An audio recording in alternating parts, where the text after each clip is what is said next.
Story hub کے ناظرین السلام علیکم۔ پرانے زمانے کی بات ہے، یورپ کے کسی گاؤں میں میاں بیوی رہتے تھے۔ میاں کھیتوں میں کام کرتا اور بیوی گھرداری کرتی تھی۔ بیچاری ایسی بیوقوف واقع ہوئی کہ ہر کام کو چوپٹ کر دیتی، مگر سارا الزام اپنے میاں پر لگا دیتی اور کہتی کہ میں اس غلطی کی ذمہ دار تھوڑی ہوں، تم ذمہ دار ہو۔ ایک دن خدا کا کرنا کیا ہوا کہ ہمسائے نے اس کو ایک بکرے کی ران دے دی۔ میاں نے کہا، بیوی ران کے کباب تو بنا دے، مدتوں بعد آج گوشت نصیب ہوا ہے، ہم جنگل میں جائیں گے اور پھر وہاں کباب کھائیں گے۔ اس کی بیوی نے کہا کہ کباب تو میں ایسے بناتی ہوں، کوئی کیا ہی بنائے گا، اتنے مزیدار کہ انگلیاں چاٹتے رہ جاؤ گے، میں ابھی کباب بنا کر لاتی ہوں۔ میاں نے کہا، یہ بات ہے تو دیکھنا، آتے ایک جگ یا سراہی میں شراب بھی لیتی آنا، نیچے تہہ خانے میں شراب کا پیپا بھرا پڑا ہے، مگر ڈھکن کھولتے وقت ذرا احتیاط کرنا۔ بیوی نے کہا، واہ میاں واہ، کیا تم نے مجھے اتنا بیوقوف سمجھ لیا؟ گویا میں اتنا بھی نہیں جانتی کہ ڈھکن کھلا رہا تو شراب بہہ جائے گی۔ تم جاؤ، مجھے کھانا پکانے میں دیر ہو رہی ہے۔ یہ سن کر میاں کھیت میں چلا گیا اور بیوی نے کھانا پکانے کی تیاری شروع کر دی۔ کھانا پکاتے ہوئے وہ یہ سوچ رہی تھی کہ آج کھانا بہت ہی زیادہ مزے کا بنے گا۔ اس نے سوچا کہ کھانا تو ابھی پک ہی رہا ہے، تو اتنی دیر میں تہہ خانے سے شراب لے آتی ہوں۔ یہ سوچ کر جگ ہاتھ میں لیا اور ران کو کوئلوں پر چھوڑ کر تہہ خانے میں چلی گئی کہ اتنے میں اسے خیال آیا کہ جب وہ ران پک رہی تھی تو گیٹ پر ایک کتا ران کو لالچی نظروں سے دیکھ رہا تھا، کہیں ایسا نہ ہو کہ وہ ران کو لے اڑے۔ فوراً اٹھی اور پیپے کے ڈبے کو کھلا چھوڑتے ہوئے بھاگی۔ اوپر گئی تو کیا دیکھتی ہے کہ واقعی وہ کتا اس پکتی ہوئی ران کو لے کر بھاگا جا رہا تھا۔ یہ لکڑی لے کر کتے کے پیچھے بھاگی۔ تھوڑی ہی دیر میں اس کا سانس بری طرح سے پھول گیا۔ ایک درخت کے نیچے بیٹھ گئی۔ تھوڑی ہی دیر میں جب حواس بحال ہوئے تو اس وقت پیپے کا خیال آیا۔ واپس دوڑی اور تہہ خانے میں اتری۔ وہاں جا کر کیا دیکھتی ہے کہ پیپا تو خالی ہے اور شراب کا فرش پر ایک دریا بہہ رہا ہے۔ یہ دیکھ کر سوچا، جگ میں تو شراب موجود ہے، آج کا دن تو بہت مزے سے گزرے گا۔ دل میں سوچنے لگی کہ اگر میاں نے تہہ خانے کی یہ حالت دیکھی تو کیا کہے گا کہ میری بیوی کتنی زیادہ بے وقوف ہے۔ شراب گری تھی تو کیا ہوا، اسے اتنا بھی نہ ہوا کہ جھاڑو دے کے فرش صاف کر دے۔ اب پریشانی یہ تھی کہ فرش کو خشک کیسے کرے۔ سامنے ہی آٹے کے 2 تھیلے پڑے ہوئے تھے، یہ دونوں تھیلے اس نے فرش پر الٹا دیے اور جھاڑو دینے لگی۔ شراب کے جگ کو ٹھوکر لگ گئی اور جو شراب بچی تھی وہ بھی گر گئی، تو اس نے غصے میں شراب کو اٹھا کر دور پھینکا۔ ذرا سی دیر میں جھاڑو دے کر سارا بھیگا ہوا آٹا اٹھا کر باہر پھینک دیا۔ جب دوپہر کو کھانا نہ پہنچا تو میاں بیچارہ بھوکا پیاسا گھر لوٹا اور بیوی سے پوچھا، آج میں نے تمہیں ران پکانے کو کہا تھا، مگر تم پکا کر نہیں لائی، نہ ہی کباب بنائے۔ وہ کہنے لگی، میاں وہ ران تو کتا کھا گیا، میں اس کو مارنے بھاگی تو اتنے میں شراب بہہ گئی۔ فرش پر 2 بوریوں کا آٹا ڈال کر بہت مشکل سے سکھایا ہے۔ اس گڑبڑ میں جگ کو ٹھوکر لگی اور جگ ٹوٹ گیا، مگر ذرا تہہ خانے میں جا کر تو دیکھو، میں نے فرش کو کیسے صاف کر دیا ہے۔ میاں نے کہا، واہ بیوی واہ، تمہارے کیا کہنے، آخر شراب کہاں بھاگی جا رہی تھی جو تم ران کو چھوڑ کر بھاگ گئی تھی، اور گئی بھی تھی تو پیپے کا ڈھکن کیوں بند کرنے گئی؟ شراب بہہ گئی اور ران بھی جاتی رہ گئی، آٹے کا بھی ستیہ ناش کر دیا تم نے، اس پہ راکھ ڈال کر فرش سکھا سکتی تھی۔ بیوی نے کہا، اگر یہ سب کچھ تم نے مجھے پہلے کہا ہوتا تو یہ مصیبت نہ پڑتی۔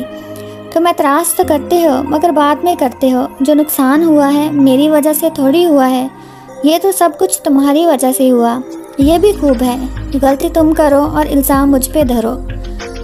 اس کے بعد میاں نے سوچا، یہ عورت بہت بے وقوف ہے، کہیں گھر کی جمع پونجی اٹھا کر کسی کو نہ دے دے، بہتر ہے کہ روپیہ پیسہ کہیں دفن کر دوں، اور پیسہ جس گھڑے میں دفن کیا جائے گا تو اسے منع کر دیا جائے گا کہ اس کے پاس ہرگز نہ جائے۔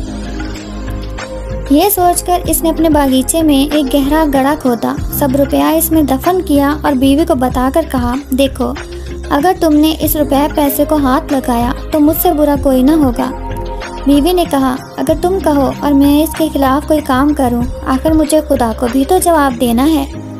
تم حوصلہ رکھو، میں نہ ہی اس گڑھے کے پاس جاؤں گی اور نہ ہی مال کو ہاتھ لگاؤں گی۔ ایک دن کیا ہوا کہ چند بدمعاش چینی کے برتن بیچتے ہوئے اس کے گھر آئے۔ اس کا میاں کھیت میں کام کرنے گیا ہوا تھا، بیوی گھر پر تھی۔ اس نے جب رنگ برنگے برتن دیکھے تو فوراً سے لٹو ہو گئی، بہت سارے برتن لے لیے۔ پھیری والے نے کہا لاؤ بیگم اس کے دام ہمیں دو، تو اس نے کہا بھائی میرے پاس تو ایک پیسہ بھی نہیں، میرے میاں نے اپنی ساری دولت درخت کے نیچے دفنا دی ہے، تم خود نکال لو۔ میں نے تو اس مال کو ہاتھ نہ لگانے کی قسم اٹھا رکھی ہے، آخر خدا کو بھی تو جواب دینا ہے، اس لیے گڑھے تک نہیں جا سکتی، لیکن دور سے تمہیں جگہ بتا دیتی ہوں۔ پھیری والے نے کہا ٹھیک ہے، ہمیں تو اپنے پیسوں سے غرض ہے۔ تو اس عورت نے دور سے کھڑے ہو کر انہیں وہ جگہ بتا دی۔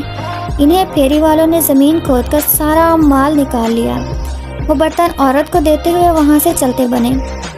شام کو میاں گھر آیا تو دیکھتا ہے کہ بیوی برتنوں کا ایک ڈھیر لیے بیٹھی ہے۔ میاں نے کہا اے نیک بخت، اتنے سارے برتن تمہارے پاس کہاں سے آئے؟ کیا کہیں سے چوری کر کے لائی ہو؟ تمہارے پاس اتنے سارے پیسے کہاں سے آئے؟ بیوی نے کہا بھلا میں کیوں چوری کروں؟ تم نے جہاں پیسے دفن کیے تھے انہی سے خریدے ہیں۔ میاں نے کہا میں نے تو منع کیا تھا کہ اس گڑھے کے پاس مت جانا اور مال کو ہاتھ مت لگانا۔ بیوی نے کہا قسم لے لو جب میں وہاں گئی ہوں یا کسی چیز کو ہاتھ لگایا ہو، میں نے تو بہت دور سے کھڑے ہو کر پھیری والوں کو جگہ بتا دی تھی، تو ان بیچاروں نے خود ہی کھود کر روپے نکال لیے۔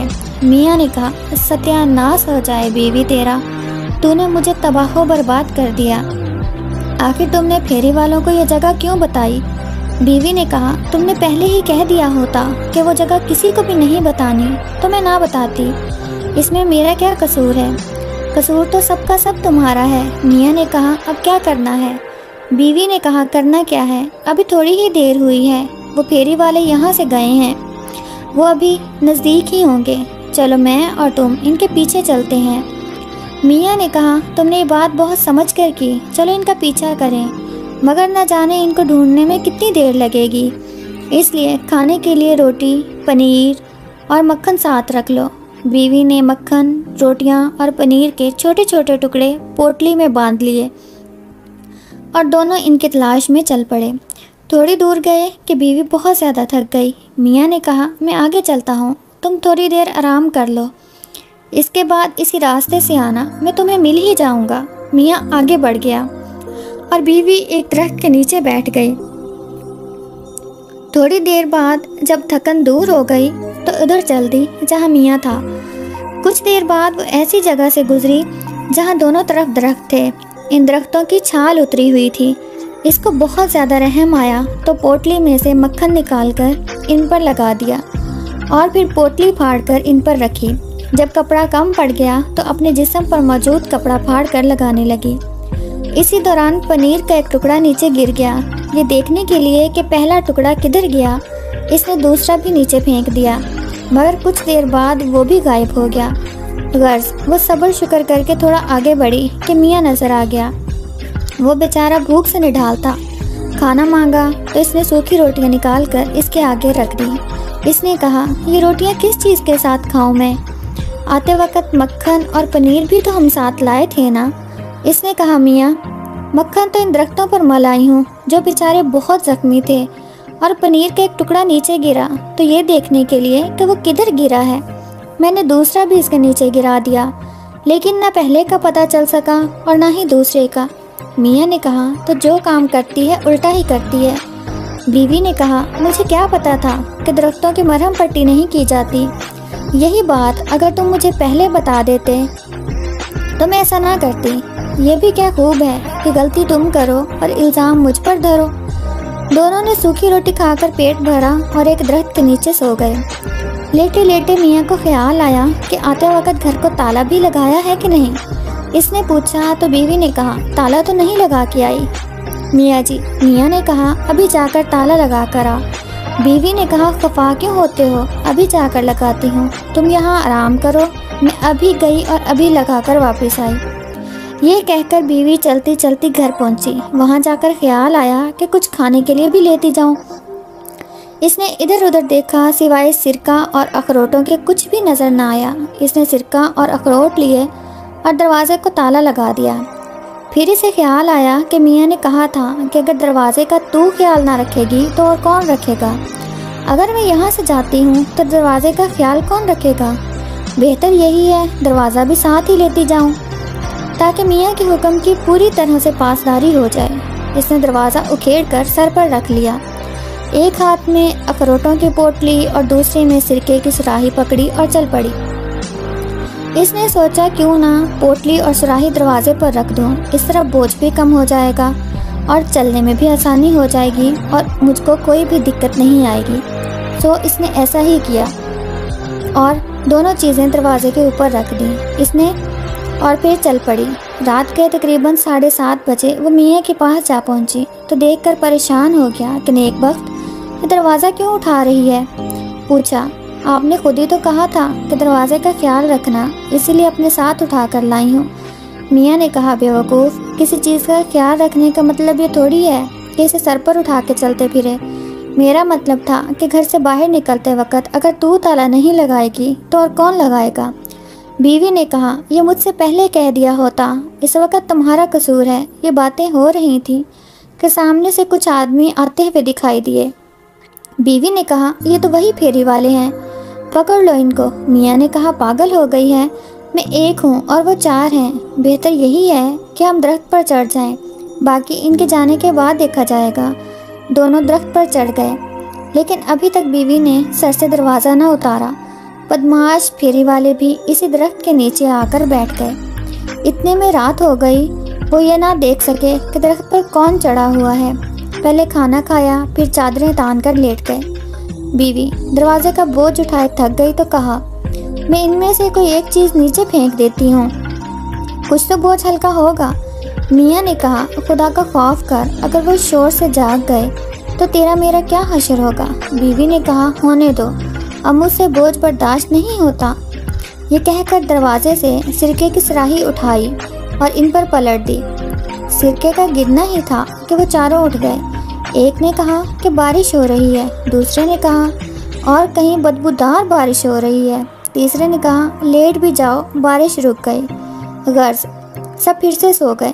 تھوڑی دیر بعد پھر بیوی نے کہا، میاں مجھ سے یہ بوجھ نہیں اٹھایا جائے گا۔ اس نے کہا، رحم کر، ایک بار تو بچ گئے، لیکن اب لگتا ہے کہ ہماری موت انہی کے ہاتھوں لکھی ہے۔ بیوی نے کہا، کچھ بھی ہو، اور یہ کہہ کر اخروٹوں کی پوٹلی کھول کے ان پر الٹ دی۔ وہ اچانک سے اٹھ کر بیٹھ گئے۔ ایک نے کہا، اولے پڑ رہے ہیں۔ دوسرے نے کہا، بڑی عجیب بات ہے، باہر تو ایک بھی اولا نہیں پڑا۔ تیسرے نے کہا، یہ تو دیکھو، اولے کالے اور پتھر کی طرح سخت ہیں۔ چوتھے نے کہا، مجھے تو اس درخت کے اوپر کچھ اثرات معلوم ہوتے ہیں، چلو یہاں سے اٹھو تو اچھا ہے۔ پہلے نے کہا، ایسی ہی کچھ بات ہے، تھوڑی دیر اور لیٹو، پھر کچھ ہوا تو چل پڑیں گے۔ دوسرے نے کہا، اتنی رات سامان کو اٹھا کر چلنا بھی مشکل ہے۔ بہرحال سب نے لمبی تان کر سونے کی۔ تھوڑی دیر بعد بیوی نے دروازے کا بوجھ بھی برداشت نہ کیا اور دروازہ نیچے پھینک دیا۔ چاروں اٹھ کے بھاگنے لگے کہ بھوت آ گیا، بھوت آ گیا۔ ان کے جانے کے بعد وہ دونوں نیچے اترے اور ان کا سارا سامان سمیٹا اور تھوڑی دور جا کر ایک درخت پر بیٹھ گئے۔ تھوڑی دیر بعد جب ہوش ٹھیک ہوئے تو پھر وہ پھیری والے واپس درخت کے نیچے آ کر بیٹھ گئے۔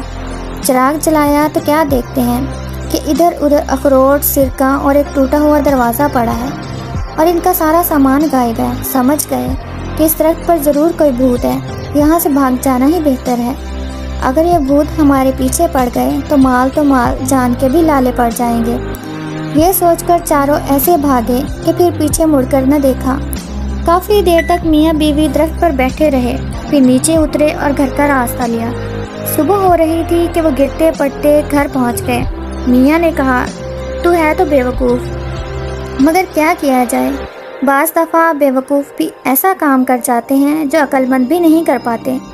میں تو سمجھا تھا کہ ساری جمع پونجی جانے کی وجہ سے ہم مفلوج ہو گئے، مگر تیری بیوقوفی نے ہماری دنیا بنا دی۔ بیوی نے کہا کہ یہ تم نے مجھ سے پہلے کیوں نہیں کہا، میں اور بیوقوفی کر کے اور زیادہ مال جمع کرتی، اس میں میرا کیا قصور؟ غلطی تو تمہاری ہے، غلطی تم کرو اور الزام مجھ پہ دھرو۔ اگر سٹوری پسند آئی ہو تو اس کو لائک اور شیئر ضرور کیجیے گا اور میرے چینل کو سبسکرائب کرنا مت بھولیے گا۔ اللہ حافظ۔